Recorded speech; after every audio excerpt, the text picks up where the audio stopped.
Hi, I'm Obsessing Again. With the holiday season and festive cheer, I thought I'd play my gaming Christmas comfort in Spider-Man Miles Morales. Typically, most games can qualify as being Christmassy by doing an update with snow, a new Christmas skin, and come a few weeks later, New Year, New Beginnings. Miles Morales has become my festive tradition, with its beautifully cold but warmly lit New York City. Its Christmas decor goes beyond qualifying it to be a Christmas game. Unlike TV and film, there are very few games set at Christmas, and those that are, well, they leave more to be desired. With all the festivities that are taking part across the world, I wanted to examine the elements of what makes this game a definitive Christmas experience. Walking out in the snowy streets, visiting shops, and for some, going to the mall is a great way to spend time. Though in the world of Spider-Man, it's not quite deck the halls, it's wreck the halls. This rampage shows the bundling Miles trying to tame the destructive Rhino, and every Christmas story has to have Santa Claus, or Father Christmas, depending on what you call him. The signature red outfit with white fur, a big buckle belt, and the red stocking cap. While we may not have the jolly man himself in the story, we do have the larger-than-life James Jonah Jameson, who we briefly see. Hey, Jonah, looking good. Very festive. Menace! A feckless, treacherous, unhinged menace! Okay, people, tomorrow morning, 10 a.m., Santa's coming to town. Santa! Oh my God! Santa here? I know him. Miles' newfound venom power packs a punch. These electrical outbursts cause him to punch, leap, ground pound, make him the ultimate portable battery for those long car journeys when seeing family. This level of attack or traversal gives him an unexplainable supernatural ability, like Peter being bit by a spider and Santa delivering presents across the world in just one evening. Present buying is a struggle for most, getting the wrong size, debating on budget, but Christmas isn't all about presents. Jokey or sentimental, allows for people to express their gratitude. One of Pete's gifts looks like Walmart's own take on a Spider-Man outfit, with the right intention but obviously not Miles, which leads to the creation of a masterful suit. And it wouldn't be a Christmas for loved ones to gift crappy tech that doesn't quite work. And that's the bingo! Blue screen of death. The Spider-Man character is a perfect match for a Christmas story. His selfless acts and community spirit is a fitting tribute to the season of being jolly. Genki's, the friendly neighborhood Spider-Man app, epitomizes this.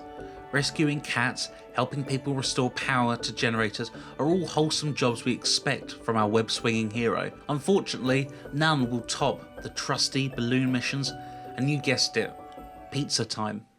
I got a bunch of pizzas to deliver and you're late. Always, you are late. Well, now you have to hurry. Get going. I have to be careful. That pizza will get ruined if I flip too much. In other media, the seasonal debates of films like Die Hard being a Christmas film can only draw one similarity with this game, be it air vents. What both entities fail to do is depict the grim realities of events being grubby. Due to the game's setting of New York City, it has unequivocal similarities of Christmas classics such as Elf, Home Alone 2, and the wide array of New York Christmas songs, be it Fairy Tale of New York and Run DMC's Christmas in Hollis. The feeling of family, togetherness, be it blood or chosen friends that are like family, is a backbone to this story. Mama Miles, Rio, is the glue that binds the family together. Her love for her son Miles and the way she brings Genki and Finn under her wing, a selfless, special mum, and a true epitome of Christmas spirit. The dinner scene being the most important moment of family and unity. Thankfully, a much better family meal than we've previously seen.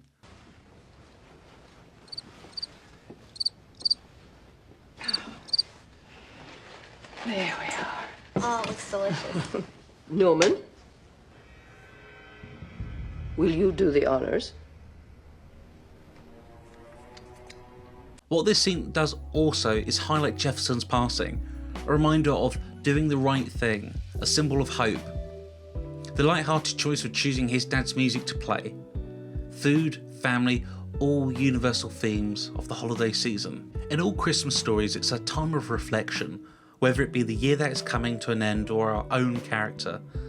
Charles Dickens' Ebenezer Scrooge being the most iconic, with a plethora of wooden and poorly written imitators since then. In the world of Miles Morales, Simon Krieger is equally weak, taking emphasis from the modern setting of outlandish and well-versed tech CEOs. He's initially presented as caring but quickly falls into the slimy trappings of business magnates.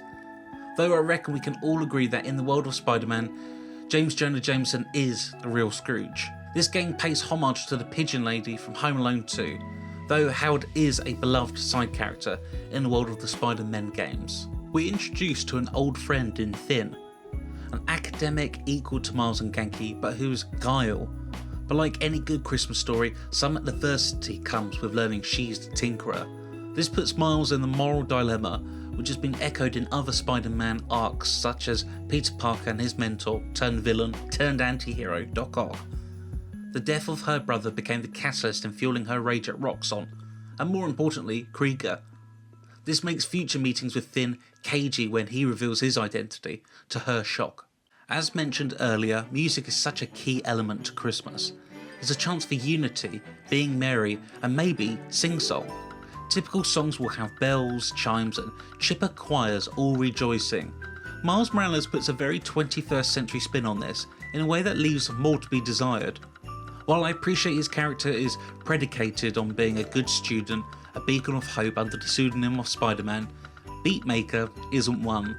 These samples give us a chance to understand the dynamic between Miles' dad and his uncle. It successfully brings the heart to this story, being reconnected to his dad through beats and samples. The execution is more like Wii music. I think for the foreseeable future, no venomous verses or Spidey bars. Bruh.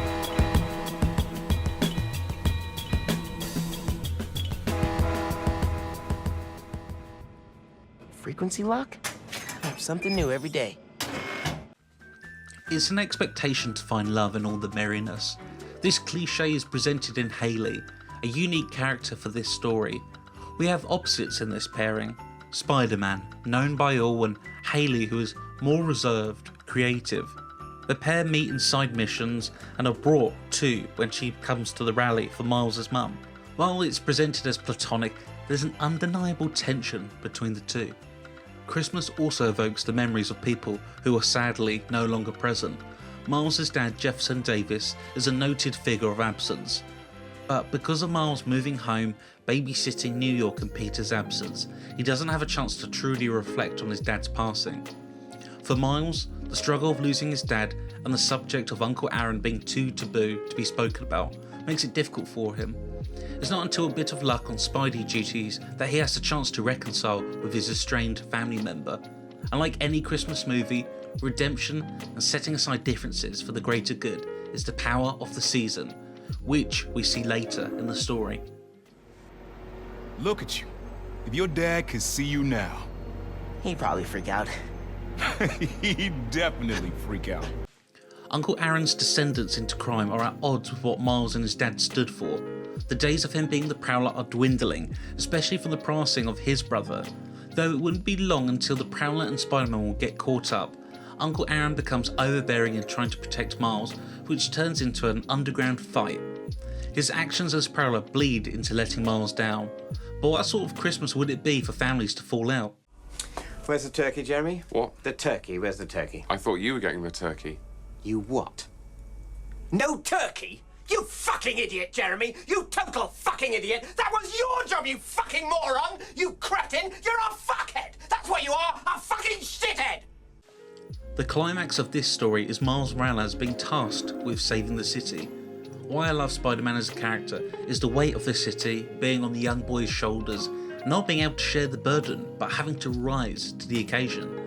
This sense of wanting to do the unthinkable, the twist being Finn's sacrificial gesture, ultimately redeeming her arc and coming to an appropriate closure. A painfully bitter but poignant moment for Miles to be saying goodbye to his friend one last time. Spider-Man's body is then plummeting back down to Earth like a meteor of electricity.